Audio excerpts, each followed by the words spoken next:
welcome back. We are continuing with our Learn Extra Grade 12 Geography sessions, and today we are going to be discussing our fluvial landforms. We will look at some content and theory knowledge, followed after by some questions and answer sessions. Okay, so starting off, we will see that the key concepts for our fluvial landforms that we're going to be looking at is different specific types of landforms, the management of our river catchment areas, and as well as our slope elements found on various parts of our landforms. So if we look at the screen ahead of us, says fluvial landforms. Rivers is our main study of our landforms during geomorphology, and our first point mentions that they form landforms as they erode the landscape. The key word here is the fact that rivers are erosive and pretty much just tear down the Earth's landscape, and as they do so, they carve various features into the Earth. These landforms change over time as more erosion as well as deposition in the lower parts of our river occur. Different landforms develop at different stages of our river courses. You previously would have learned that the river can be divided into 3 separate sections. So if we look at the graphs on the screen in front of you, you will notice that we get once again the youthful stage of our river, the mature stage of our river, and the old age stage of our river. Those are the 3 specific stages that you need to remember and have a lot of information about. It's important to remember that there are certain important features that we are going to look at for each specific section. So if we move to the first section, which is our youthful stage, or often referred to as the torrent stage, it can also be referred to as the youthful stage of the river, implying that it's the beginning and the start. In the diagram, you will see it speaks about the origin of the river. Okay, the origin of a river is always found in the steepest part of your mountain ranges. Because it starts in the steepest part, it's obviously traveling on a very steep gradient, which means that the main job of our river in its youthful stage is to carve its valley into a V shape. If you go further along and we look at the longitudinal profile, for the particular part of the youthful stage, it's got an exceptionally steep gradient, giving the river a whole lot of energy. Going back to the notes, it speaks about a narrow V-shaped valley, and that is because the predominant process that happens in this part is what we call vertical erosion. Okay. So because of the vertical erosion, the river is eroding downwards and it creates that V-shaped narrow valley. Features that are very importantly found in this V-shaped valley include things like our waterfalls and our rapids. Waterfalls are created basically when the Earth's landscape along its course of the river, in particularly if we look at this part over here on the diagram, you will notice that there's been a steep gradient shift as the water flows in its river channel. Rapids are something not similar at all to a waterfall. Rapids are pieces of the rock below the bed of the river that are sticking out as the water passes over them, causing the water to become what we refer to as turbulent flow within that stage. Turbulent flow just implies that the river is bubbling and circling and moving upwards and downwards. There's an exceptionally small volume of water within the upper course or youthful stage of our river, and downward erosion, which is the same as vertical erosion. Okay, if we look at our second stage of our river, the second stage, you will notice that the gradient has become slightly more gentle, although relatively steep. Once again, referring to the longitudinal profile of our river, you can see that the angle has become more gentle. Okay, in the mature stage of our river, the shape of the valley, and particularly this is referring to the cross section. If you were to draw a cross section through these profiles, the valley or the channel shape of the river becomes now more of a U-shaped. That is because the dominant process happening in the mature stage is sideways erosion. Okay, another name for sideways erosion would be to refer to it as lateral erosion. Okay, so lateral erosion just means that the erosion in your valley or in your river channel is happening towards the sides. The river starts to meander, which means if you look at the diagram that it swings from side to side. This is because the river is trying to find the easiest route to take. So it swings around the mountains and follows the easiest path. Laminar flow is dominant. Laminar flow is opposite to turbulent flow because laminar flow occurs when the water is basically flowing in layers on top of each other, as opposed to turbulent flow in the upper or youthful stage where the water is swirling around and changing different levels. Most of the tributaries now in this section of the river, our mature stage, join our main stream, and therefore in the mature stage the river has an increased volume. All right, on to the third stage. The third stage of our river is referred to as the old age stage. It's got an exceptionally gentle flat gradient, and that gentle flat gradient results in deposition dominating the final stage of our river. Okay, it speaks about a wide open V-shaped valley. That's because once again the gradient has become very gentle, and if you were to draw a cross profile you will notice that the valley has extended even further. Deposition, I've spoken about being the main feature taking place here. The reason why we have deposition grade 12s is because of the gentle gradient. The river has lost energy in this final stage, and therefore it deposits whatever material has been collected through erosion in the youthful as well as the mature stage. The meander grooves and oxbow legs are features that are found within this final stage of our river. Once again, the river flow is termed laminar flow. We also have the development of sandbanks and deltas, which are predominantly features of deposition. Your meander grooves and your oxbow legs, going back to the top, are features still of erosion. Right, it is very important to recognize the three stages of a river, specifically comparing the youthful stage to the old age stage, because obviously there's a drastic shift in the changes between those two. For example, some of the things that you should be comparing is in the youthful stage of our river, we've got exceptionally steep gradients as opposed to the old age stage where we have a very gentle gradient. Erosion dominates the youthful stage, deposition dominates the old age stage. All right, if we look at the bottom picture, you will notice now that once again, you will see that as the river moves, it creates a floodplain. This floodplain starts to occur during the mature stage of your river, and it becomes even more valuable towards the old age stage. Okay, all right. The next page that I've got for you is an exceptionally nice diagram showing you a river in its probably old age stage of the river. And we have two very important concepts on either side of this diagram. If you will notice on the left-hand side in this area over here, we speak about what's called the slip-off slope, and why it is a slip-off slope is you can notice the enormous amounts of deposition that are taking place on this slope. That is because grade 12s, for this to happen, as the water goes around the bend over here, it is traveling very slowly. Right? Because the water is traveling slowly, your main feature or your main process that is going to happen is deposition, which is the laying down of material.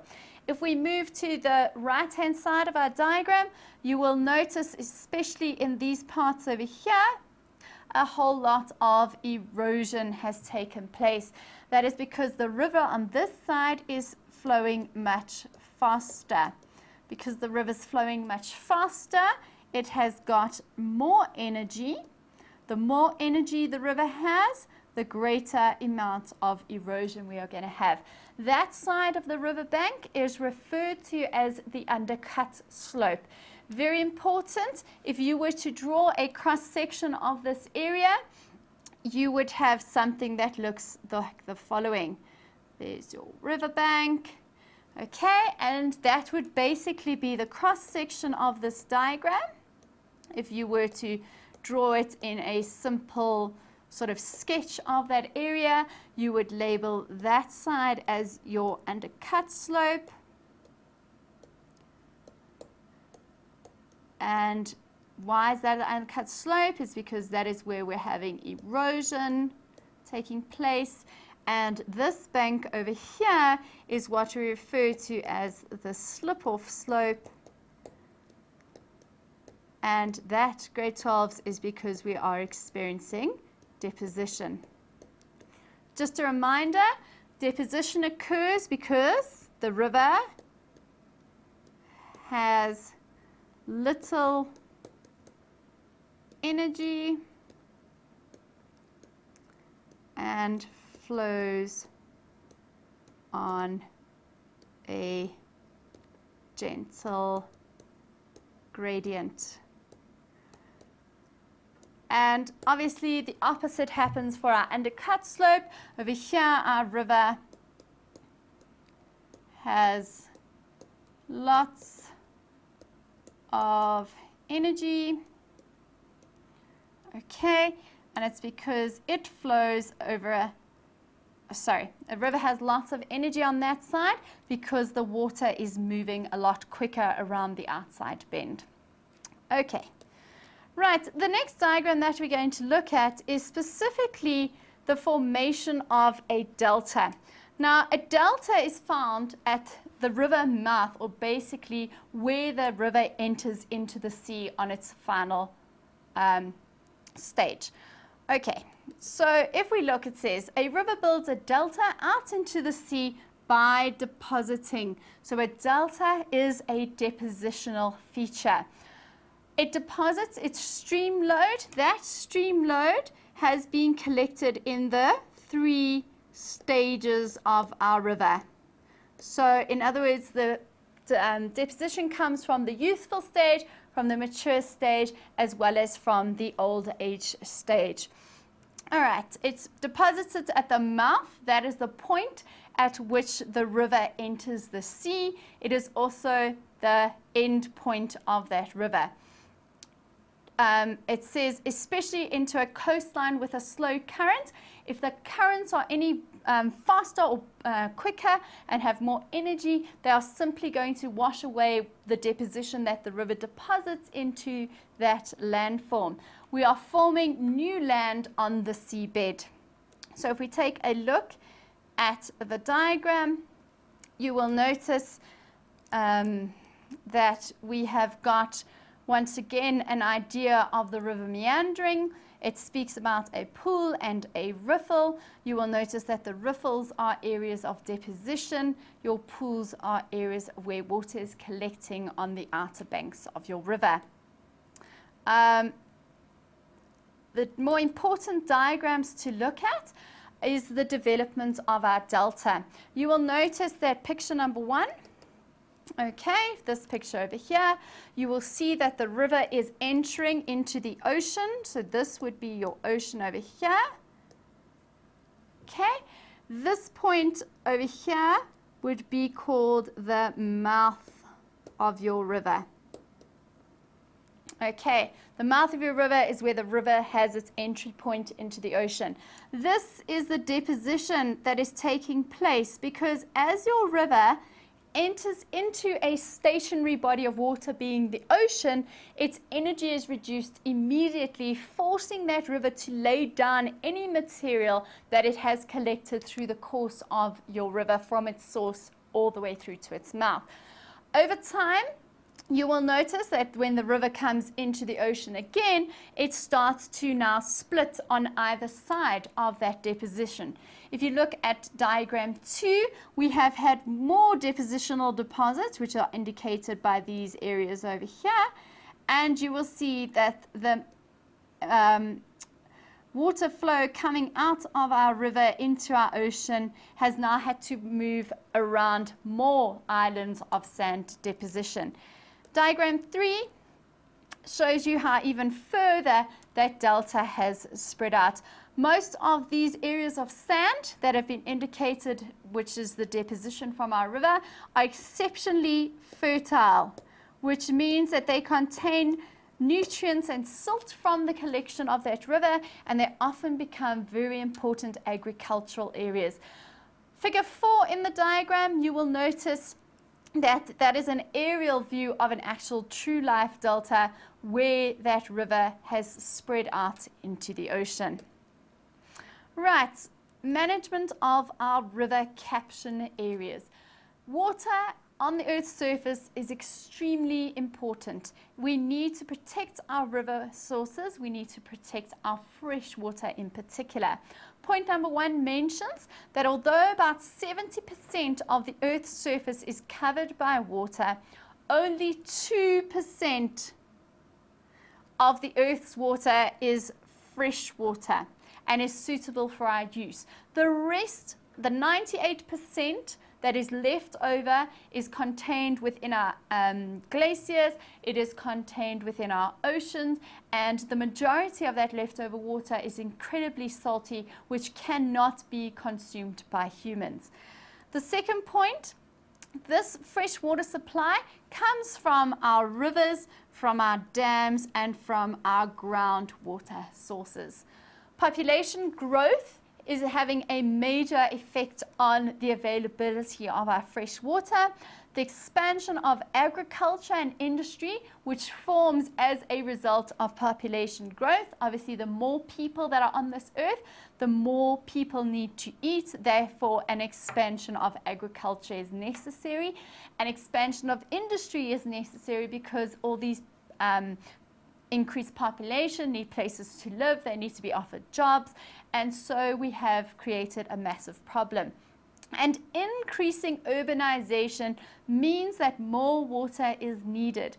Urbanization, just to refresh your minds, is the movement of people into our city areas away from our rural areas. Okay, people rely on water to provide for many of our activities. Without water, we will have no agriculture, we can have no industries, we've got no businesses, and furthermore, no development can take place, and the improvement of the country relies on our water resources. Industry is one of the major uses of water, particularly in the Johannesburg area, as industries require huge masses of water. People need water from rivers for their homes. That water is used for different purposes. Some of us use it in cooking. Okay, a lot of us make use of it in terms of our hygiene. So now we are able to bath, we're able to shower, we're able to brush our teeth. These are all important things that if we have no water, it's going to become a major problem. Rivers and dams provide people with hydroelectricity. Hydroelectricity is an alternative source of electricity production, and it also comes as a relatively inexpensive cost to the population.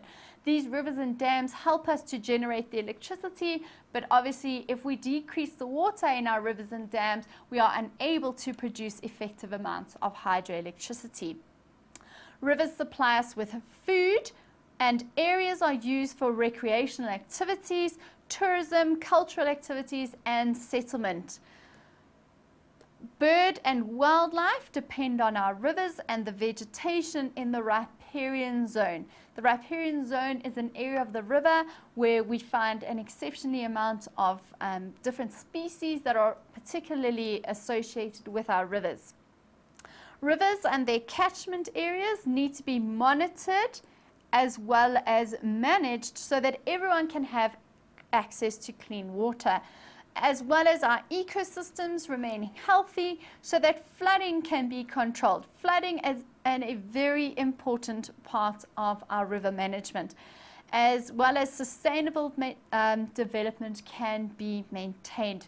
Once again, a reminder, sustainable development comes up very often in different sections of geography. Sustainable development is development that takes place without causing harm to any future generations that are coming through. So in terms of water, what it's saying is that we need to look after our water resources so that people in 50 to 100 years' time have got the same advantages we do with the amount of water at our disposal. Just some ideas. You may be asked to write a paragraph as to what you could do to solve the problem of our catchment areas. How should we manage them? How should we control them? How do we keep them safe in terms of sustainable development? One of the ideas is not to build within the 50-year flood line of a river. Okay, that's very important. A river, no matter what time of the year, particularly in our summer seasons, if it is a permanent river, can flood, and therefore if settlement or agriculture has taken a place below that flood line, we are going to lose the advantage of having those houses there. We must not take out the natural vegetation around our rivers. That vegetation that they are speaking to or referring to in this question basically helps our rivers and does not allow them to flood too often. The reason why is because vegetation stops the movement of water and allows that water to infiltrate to our underground reserves where it is stored there in times of need. Do not allow overgrazing. If we allow overgrazing to take place, overgrazing reduces once again the amount of vegetation on the Earth's surface, and we can cause greater flooding in those circumstances. The building of dams to regulate our flooding, okay, but ensure that they can cope with the flood capacity of a river. Please note that if we build dams, those dams are there also in terms of if we have a dry season of rainfall. For example, Johannesburg has a dry season over our winter months. The water can be stored effectively in those dams so we don't suffer shortages. Build bridges way above the normal level of the river. Also, please make sure that those bridges have got deep foundations and the bridges need to be higher up and made of a strong material. We need to conserve our wetlands. Our wetlands are protected areas. You should have studied these in more depth in grade 11. The wetlands have got many benefits. One of their main benefits is the prevention of flooding. Secondly, they help with purifying water. And marshes as they absorb most of the flood waters. Build channels in urban areas that still allow for infiltration. Build embankments on either side of the river channel. Those embankments, sometimes we can have them naturally occurring, otherwise we can build them, and if we build these embankments, they're often given the name levees. Okay, so levees can either be man-made or they can be naturally occurring, and essentially what they do, if I draw a little river channel over here, these embankments build up on either side of the river channel, which are predominantly sand deposits, and if that river, which would normally be flowing over there, decides to come down in a flood, you will notice that those sand deposits on either side prevent that river channel from actually flooding. Okay, another option to prevent flooding is to cut through our meander loops to basically quicken the channel flow within our rivers. Okay, this next slide shows us the management of river catchment areas. So we've got a picture of a man-made sort of city here, sort of a rough idea, and we can see different ideas that we have just spoken about. Picture number one, which is located over here, Its statement refers to boreholes removing water from the saturated groundwater zones so less groundwater flows into the rivers. The term saturated, grade 12s, means that there is too much water in the groundwater area and therefore it can cause flooding. So by using a borehole, which you will see has been sunk into the groundwater zone, pulls up water which could be used for agricultural use, for commercial use, in houses, to water fields, anything like that, and it will lessen the amount of groundwater that gets put into our river systems, reducing flooding. Okay, label number 2, which is situated over in this direction over here, speaks about how groundwater can become polluted by activities such as mining. Mining puts a lot of pollution into our underground water, which will have an effect on us at some or other stage. Area 3 has spoken about overgrazing, which you'll notice up in this area over here. I've already mentioned the fact that if the land is overgrazed and becomes bare, or barren is the word for that, flood water moves over that area very quickly because there's nothing to stop it and cause that water to infiltrate. In the notes, it speaks about overgrazing and the clearing of vegetation in the catchment area decreases the amount of infiltration and therefore the supply of groundwater that flows into the river. The amount of water flowing over the land surface increases. Just a reminder that if we have water flowing over the land, it is called runoff. Okay, so water containing a lot of silt enters into our rivers. Diagram 4, it says runoff in agricultural areas contains high amounts of salt, nutrients, and pesticides which have been used in the agricultural process, which are harmful to aquatic life. Aquatic life is the species that are found around our rivers or within our rivers. And the aquatic food chain can lead to an increase in the algae of the water. If we go back to the diagram, you will notice that there is label number 4. That water, what they're implying, will come down through that agricultural area and enter into the main river. All right, label number 5.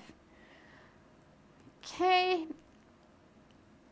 Surfaces in our urban areas are covered with concrete and tar, which are very importantly impermeable. The word impermeable, grade 12s, means that the water cannot pass through those substances. Concrete and tar will create extra runoff within your city and does not allow the water to move through it. Infiltration decreases as the amount of water flowing over the land will increase. This, together with the removal of vegetation, causes a shorter lag time and a higher flood peak, which can lead to flooding in our urban areas. Just a reminder, these two concepts, lag time and flood peak, are very important definitions and concepts that you must know about in order to successfully understand the fluvial processes that take place. Just a reminder, your lag time is the time that occurs between when it actually rains and when your flood peak is reached on your hydrograph. Your flood peak is the maximum amount of water in a river channel before the river will flood. Okay, so if we go up to area 5, you will notice that area 5 is considered to be this urban sort of area where we've spoken about the artificial surfaces such as concrete and tar, which will stop the water from infiltrating. Okay, point number 6. Many wetland areas have been converted to crops, commercial timber plantations, waste disposal sites, pastures, and dams. Often these areas become badly polluted through industries, sewage works, as well as mining and agriculture.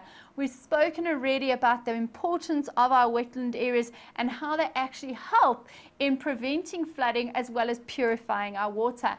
The reasons why we are taking away our wetlands is due to overpopulation and the need for space.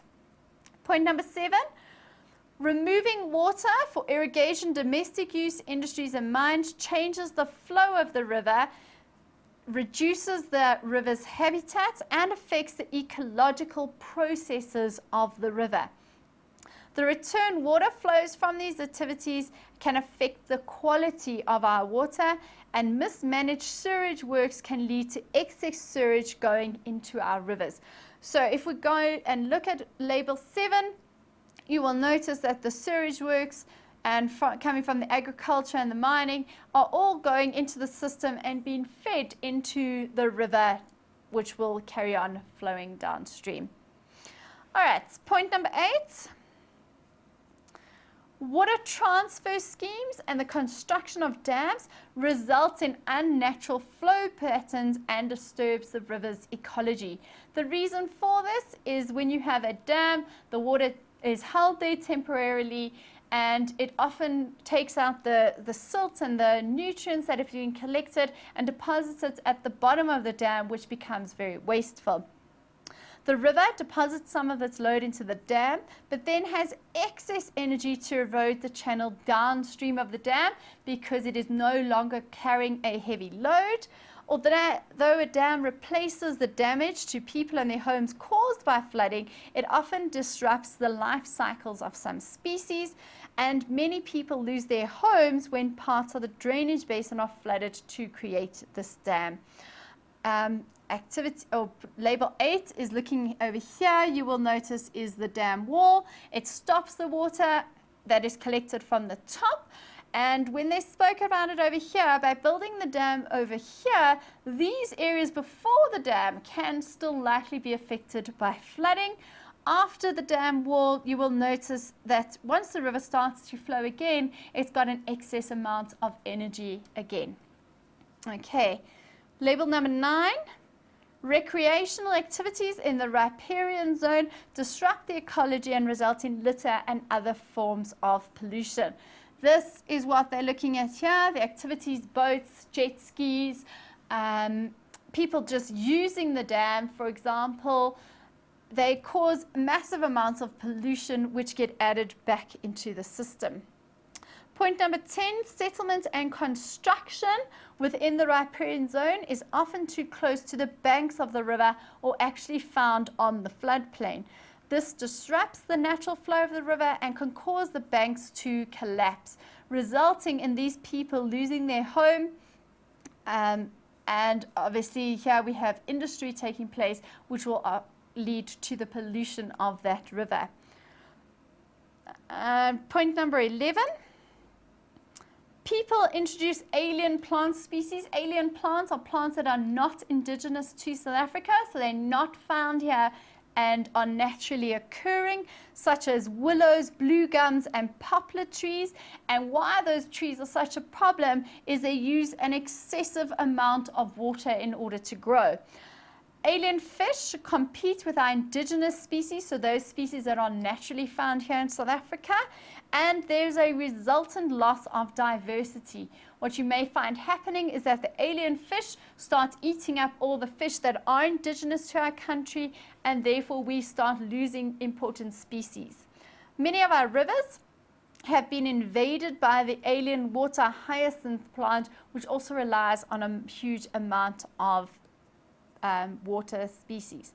So point number 11, they're just referring here to these trees and that which require huge amounts of water. The last point on this slide, flood control methods such as turning river channels into canals, the construction of our artificial embankments, and cutting through our meander loops change the flow of the water and prevent natural flooding. Now, natural flooding can actually be an advantage because it deposits silt, which is used for agriculture. The more silt, the more nutrients that it gets deposited during a flood, the better our crops and agricultural productions can be. And the renewal of the floodplain's fertility. The river deposits a whole lot of silt. If you notice here, label number 12, I think, is stretching all the way into this area over here where these trees and that are found. Those trees are growing there because of the fertile nature. Obviously, that's happened from a previous flood. All right, Moving on to the next slide. We have now moved away from our rivers, and what we're looking at is slope elements that are found on mountains that have been shaped over millions and millions of years, and we can identify certain characteristics. We're able to look at a diagram and identify the actual slopes. So the first thing we're going to look at is we have four main types of slopes that exist. We've got what's referred to as the crest slope, we've got the cliff scarp or free face slope, we've got the talus scree or debris slope, and we've got what we call the pediment slope. If we just quickly, before we read the notes, look at the diagram, which explains all of these slopes very nicely, you will notice that we've got the crest slope, which is at the very top of the mountain. The cliff slope has a very steep vertical angle. The talus slope, the gradient starts to become more gentle, and for the pediment slope, we've got a very gentle gradient. All right, let's go back to the information. For our crest slope, the key feature, and often in the tests or exams, you are asked to give characteristics of the different slope elements. The main characteristic of our crest slope is that it forms a convex slope, and the dominant process that happens on this particular slope is what we call soil creep.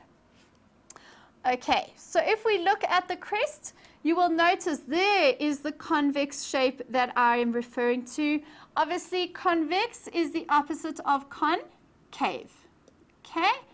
So concave gives us that impression, whereas convex is shown there on the diagram, and soil creep is where little particles get rained on, they absorb the moisture, and they move like every 2 millimeters every so often.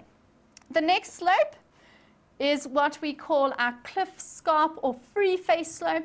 It is the steepest part of our slope. You can tell that immediately from the diagram. Let's just change color pen over here to indicate it better for you. But there is the steep slope. It is vertical, almost a 90-degree slope, and we are going to have absolutely no deposition on the slope whatsoever. Parallel regression means that the slope over time is going to start moving backwards. The talus slope, according to the information given, is often referred to as the scree slope or the debris slope. Okay, it implies what is actually found on that slope. It's a constant slope. It's steeper if the debris is larger. Deposition from the crest and the cliff take place here. So what happens is we have erosion from these two slopes together, and whatever gets eroded on those two slopes falls down and gets deposited on our talus slope. The constant angle means that it doesn't change much. You will have deposition of coarser material. The last slope is our pediment slope. It is concave in shape, so it's now opposite to the crest slope. It is the bottom part of our slope where our finer material gets deposited. It becomes wider as the valley is eroded more from the floodplain of our rivers. So if we just look at our pediment slope, there's the concave shape that they are referring to, and deposition of our fine materials. You must be able to identify each slope, give characteristics for each slope, or alternatively be able to draw this profile and label the slopes on that profile. All right, so the impact of our slopes on human activities. Settlement. People build homes on the slopes because most slope areas give a good view from where we have built. Agriculture, steep slopes are used for forestry. Forestry is good on the steep slopes because trees have deep roots which enable them to stand still on those very steep slopes. Our vineyards, in other words, the farming of grapes, are found on our more gentle slopes. And we also find contour ploughing and terracing, which goes with the patterns of those slopes. Recreational activities on our slopes, hiking, you can have magnificent views on those different slopes. Communication barriers, in other words, boundary lines between countries can be put there. Mountain passes may go through these slopes as well. All right, slope elements. You need to know what kind of processes are happening on our slopes. Mass wasting, when material moves down the slope under the force of gravity. This is an exceptionally important definition that you need to know. Okay, so it's the movement of material on a slope under the force of gravity.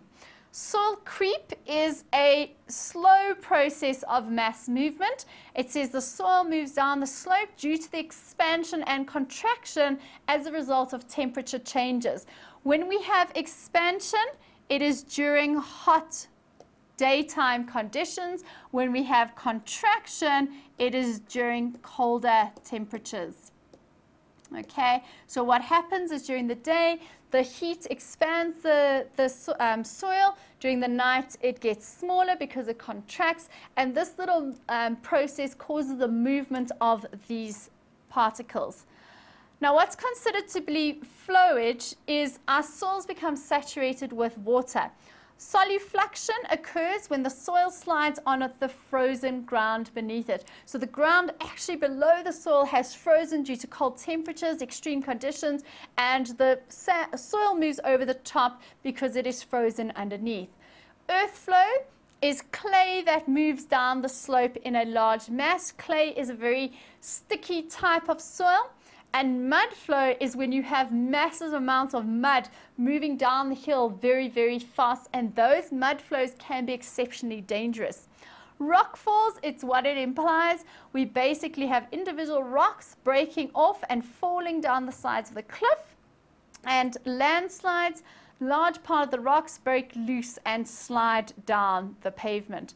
Okay, so just the last diagram, you will see that our trees and that start moving when the roots and that start bending towards the bottom of the slope. The soil slowly moves down. You can get your fences and poles leaning over, and basically that is consequences of moving, or the movement of mass flow or mass movement in soil particularly. All right, we're now going to take a break, and after the break we will get back to you where we will be using what we've just been taught to answer a series of past questions, and we will be giving you the answers and working through those and pointing out specific features to you. We'll see you after the break.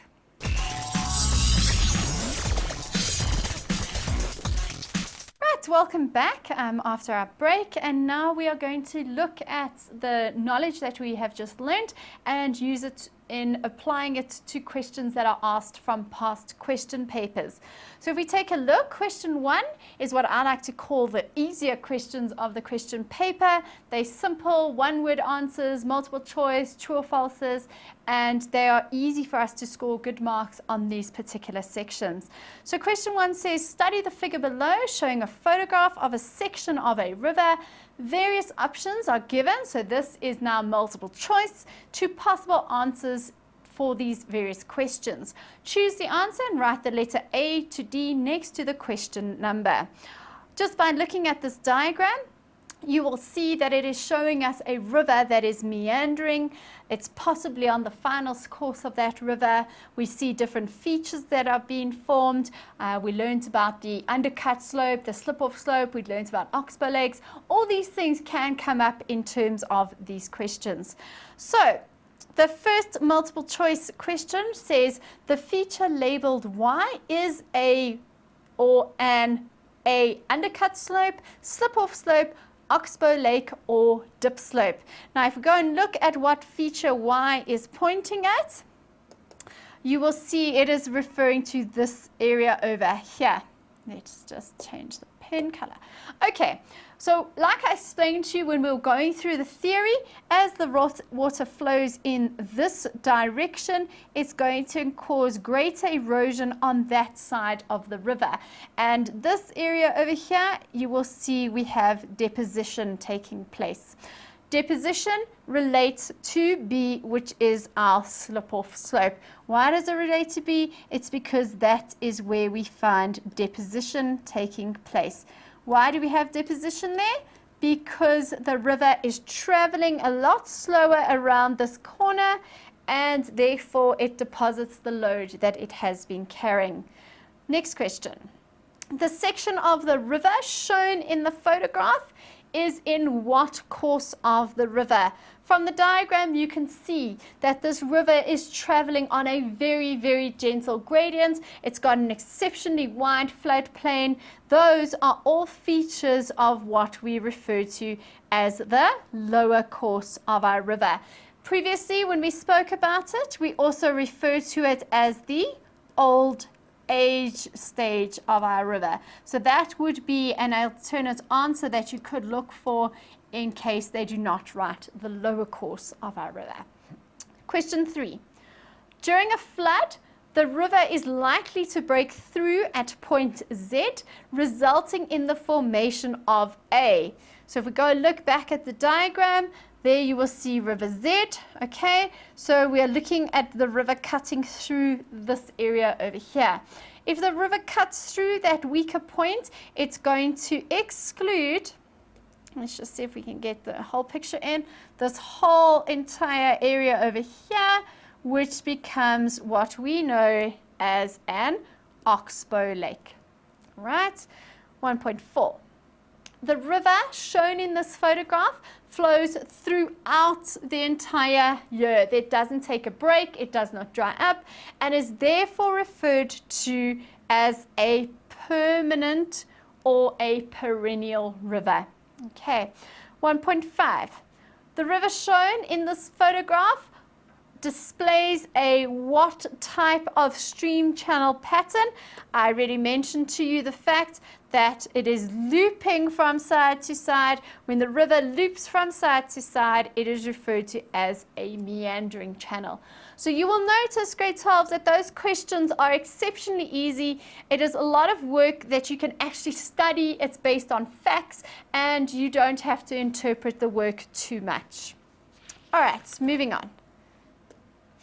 Okay, question 2 now relates to the types of mass movement that we studied. Remember, mass movement was the movement of material down a slope under the force of gravity.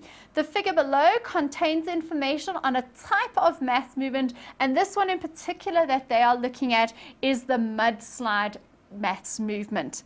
So they give you a diagram, they show you a landscape, and the first question, they give you some information to read.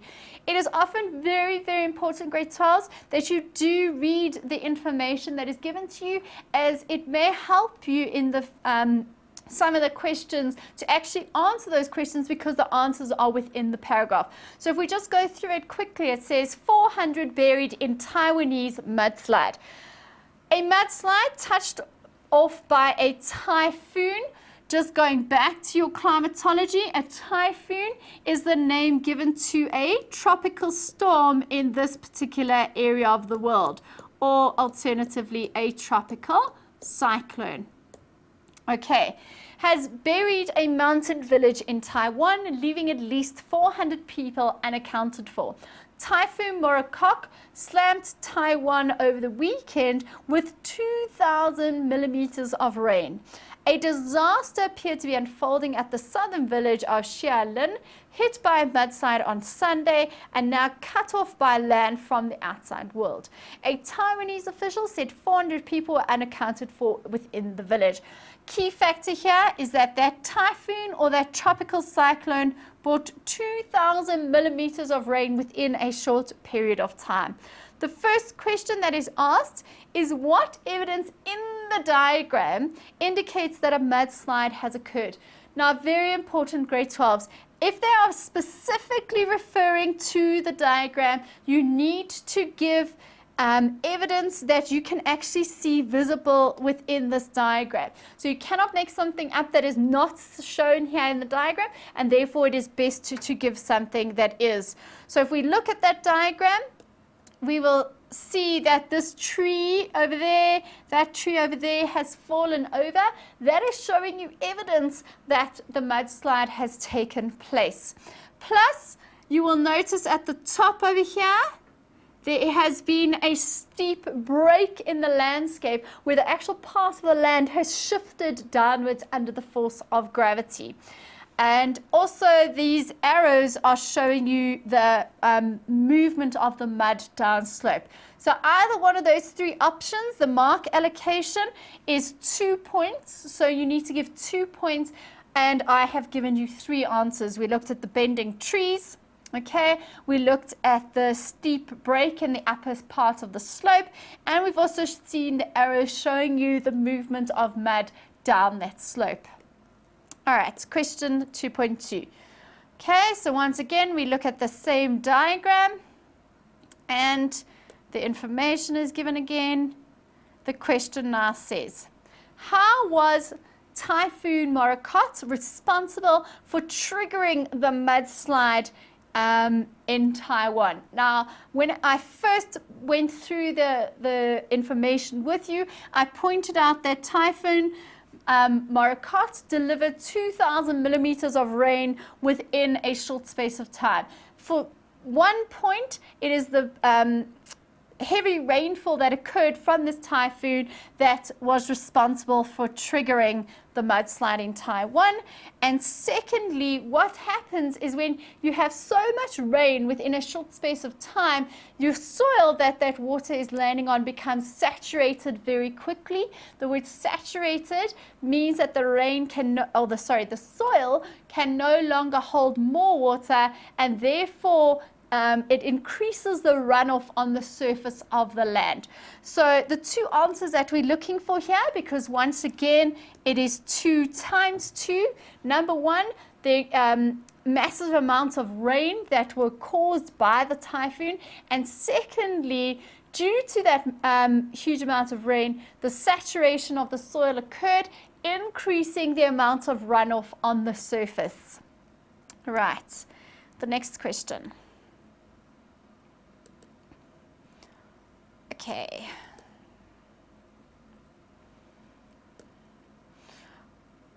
Now, 2.3 is a bit more difficult and obviously accounts for more marks. It says, state the economic impact. Okay, and I often find that during questions like this, the learners start to write things about the social impact or the environmental impact when the question has specifically referred to the economic impact of mass movements on the small village.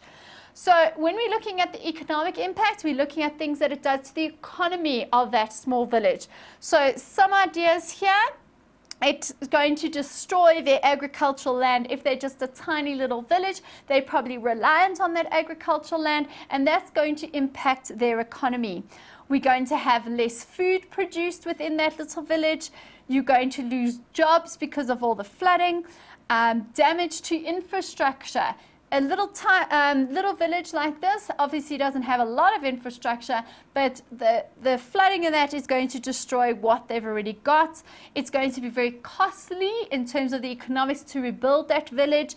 We're going to lose a lot of lives, which will impact negatively on the economy. So there's a variety of different reasons. Make sure that you know at least 4, my top 4 in terms of the economic impact. Number 1, I would have to say that it's going to be very costly to rebuild that village, because that implies essentially it's economic. Secondly, damage to infrastructure. Thirdly, it's going to destroy their agricultural land and decrease their food production.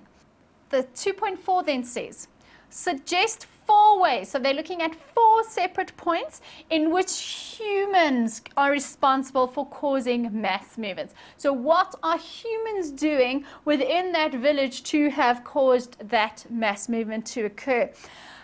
Very, very importantly, a man-made cause of this mass movement is the clearing of vegetation. If we clear vegetation, no infiltration can take place, allowing more water to run off the surface of the earth. When we build, man tends to build on our steeper slopes, which are influenced greatly by gravity. And so we are then responsible for, once again, causing the mass movement. Furthermore, if we build on the slopes, we create a lot of pressure on those slopes, which will cause the movement. we allow too many tourists on our slopes, we put too many heavy buildings on our slopes, we construct roads, we quarry those roads. Those are effects that humans are causing mass movement. Right, 2.5. 2.5, and you will notice that the last 3 questions have been very long, in-depth questions worth a lot of marks, but you can learn these set answers and be able to answer them. Explain what precautionary measures or methods people should adopt before using slopes for development. And they tell you specifically that they would like 4 different measures. So in other words, what can people do before we use these slopes for development? Things like planting of trees to bind the roots of our soil. The more vegetation that is found on those slopes, the stronger those slopes are going to be. If we erect wire meshes on the slopes, it's going to prevent that material from moving. We can put cement barriers. We can put bolts and actual fences into those slopes to prevent the movement of soil and rock falls and that coming from those places. All right, if we go on to question 3 now. Question 3 says, read the information given below and use the accompanying sketches to answer these questions. Like I said, once again, you are now given an article to read. It's exceptionally important that we don't just start answering the questions, you go through the notes that you've been given first. Landslides cause the destruction of lives and property and also the displacement of large numbers of people. There are instances where whole villages have been totally destroyed by landslides. Apart from natural factors, man's unwarranted intervention with the environment by way of deforestation, cultivation on slopes, non-engineered construction, obstructing natural drainage, improper drainage, mining and quarrying, causing artificial vibration coupled with continuous heavy rainfall or excessive rainfall can lead to landslides. So in the second paragraph here, they have given you a whole lot of different facts that could cause a landslide to be happening, which may just be a question later on. The National Building Research Organization of Sri Lanka is an institution responsible for giving timely information on impending landslides. In order to identify landslide-prone areas, a landslide hazard zonation mapping project is in progress in this country. Research has been undertaken in respect of hydrology. Hydrology deals with water and water systems. Geology deals with the rock structure below the Earth's surface, the slope and the soil types for identification of different hazard potential. The NBRO promotes the following: mapping of the distribution of landslides, hazard potential in the highlands of Sri Lanka, introduction of standard guidelines and codes on practices for planning human settlements and infrastructure in the landslide-prone areas, the establishment of sustained long-term and short-term mechanisms for landslide disaster management in Sri Lanka. Landslide occurrences are closely associated with rainfall, therefore the meteorology department also plays an important role by providing the weather-related information. The NBRO also promotes the creation of public awareness about causative factors of landslides. The factors that should be considered while being watchful during heavy rainfall can be summarized as follows. Big boulders would start moving, trees would slant towards the slopes, cracks appear on the walls and other structures, springs and water spouts would appear and there would be a rise in the water table. The earth itself would show cracks and fractures. They then, grade 12s, give you 2 or 3 even diagrams that we can look at. Okay, different information, different profiles, and then we will now answer the questions. First question, I've already pointed out that we need to know the definition of mass movement. I've said to you before, it's when large amounts of material move down a slope under the force of gravity. Okay, so the keywords we're looking at here, large amounts of material. Okay, the second keyword, move down slope. And the third keyword is under the force of gravity. So if you can remember those keywords and you can put them all together, mass movement is when large amounts of material move down slope under the force of gravity. Right. Question 3.2. Match the types of mass movements illustrated in sketches 1 and 2 in figure 1a with the slopes P and Q in figure 1b respectively. In each case, give one reason for your answer.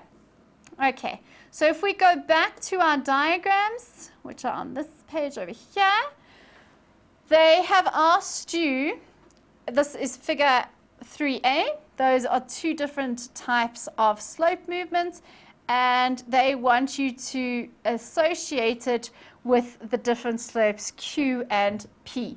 Now, just by looking at this diagram over here, you will notice that that slope is very gentle, whereas that slope is much steeper. Okay, so slope Q is gentle and slope P is steep. Now, when we go and look at the two types of movement, we are going to obviously look at which one is more likely to occur on a gentle slope and which one is more likely to occur on a steep slope. This movement over here is more likely to be associated with slope Q being our gentle slope. So you would attach slope, diagram 1 to slope Q. They asked you to give a reason for your answer. It's because slope Q is gentle, and the movement that is going to take place on slope Q is going to take place at a very slow rate. Those would be your reasons. So obviously, if we've matched diagram 1 to slope Q, sketch 2 is going to be associated with slope P. Slope P, once again, was our steeper slope. Obviously, on our steeper slope, we're going to have a very fast movement. Right. Next question. Okay, and very importantly, just going back to that question, it was for 4 marks times 2, which is 8. It actually looks more complicated than it is. You would get already 4 marks just from matching the two slopes, and the other 4 marks would come from giving the reason for your answer. All right, 3.3 then speaks about identify slopes P and Q in the sketch above.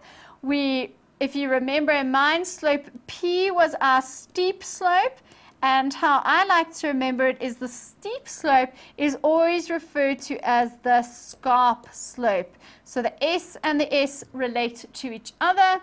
Slope Q was our gentle slope, and the term that we give our gentle slope is we refer to it as the dip slope.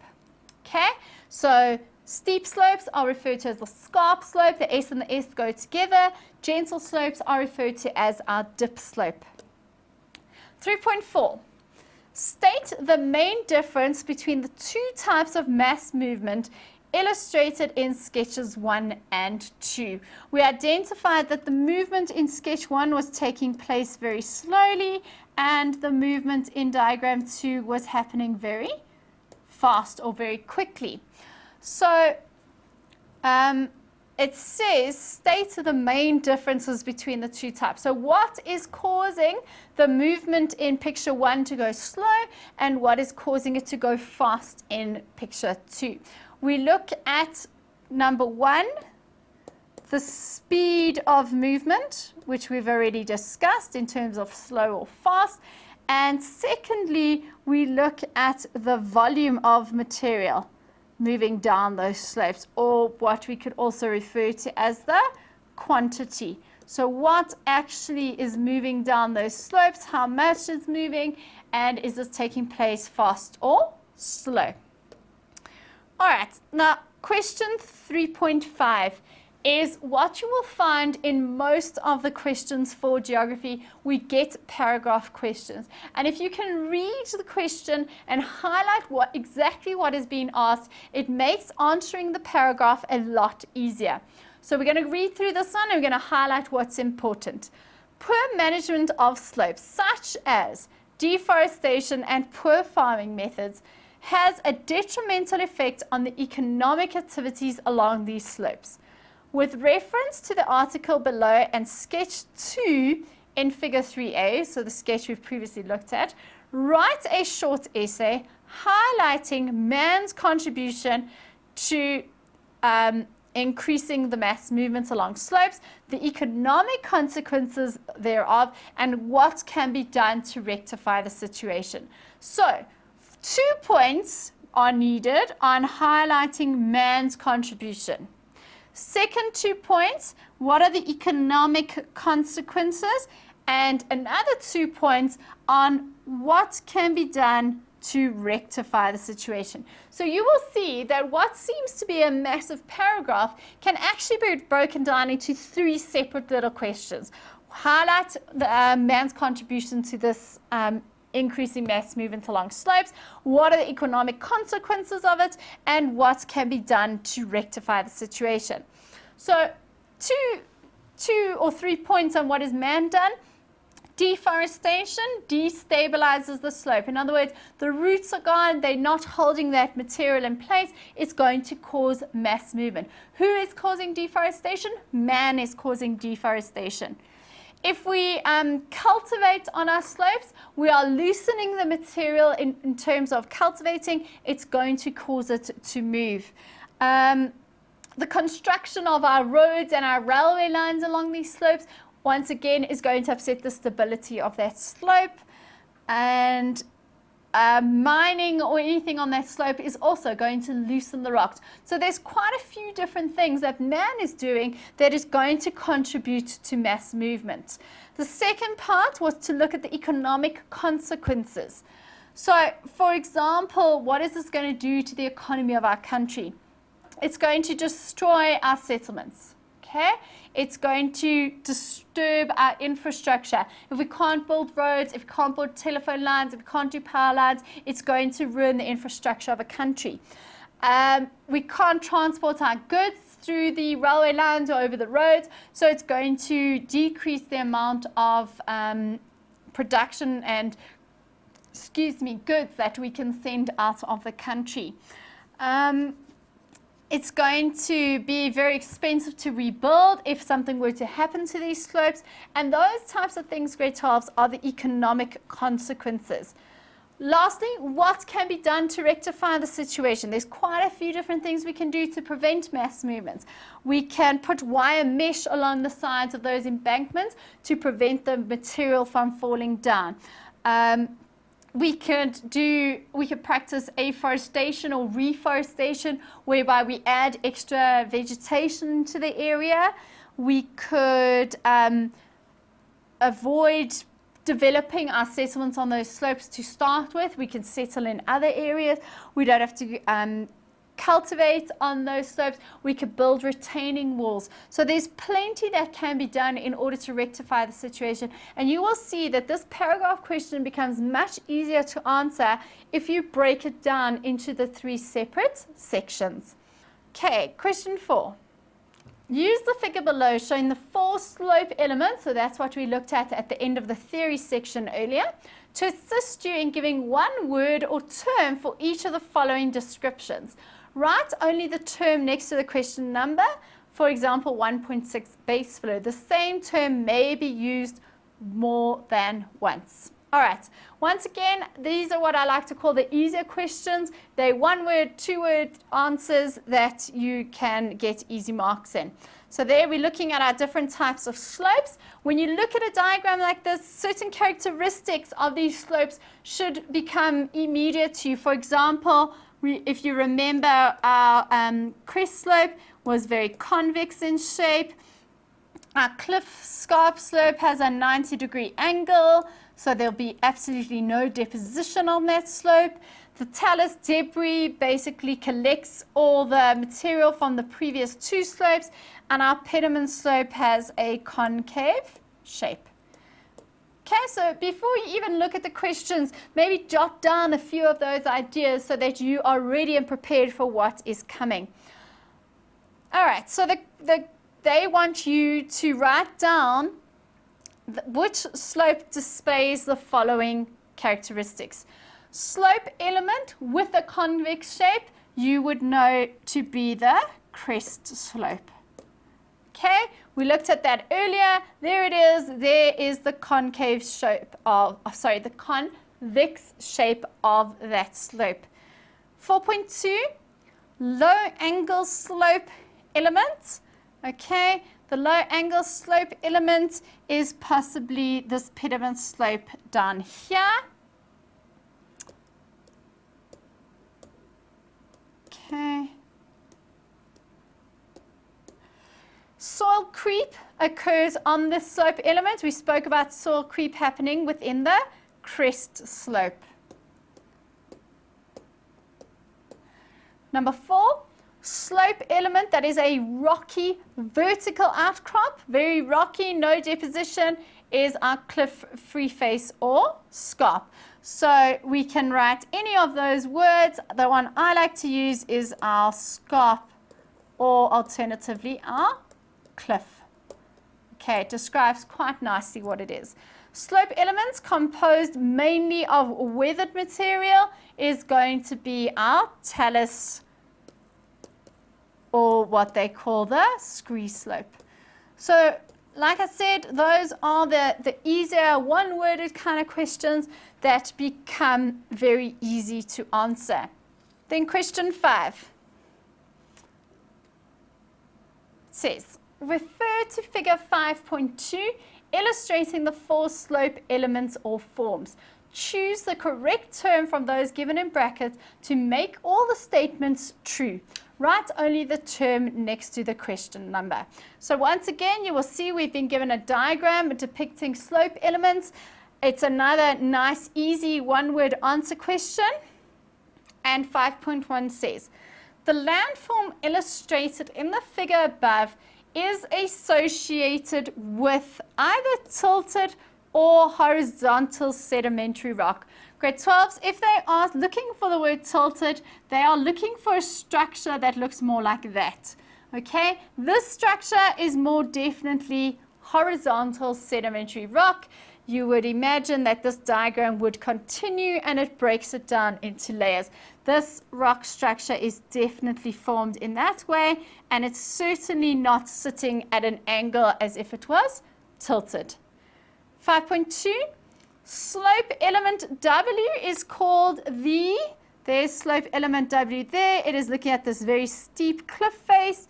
Therefore, the answer is the cliff. Okay.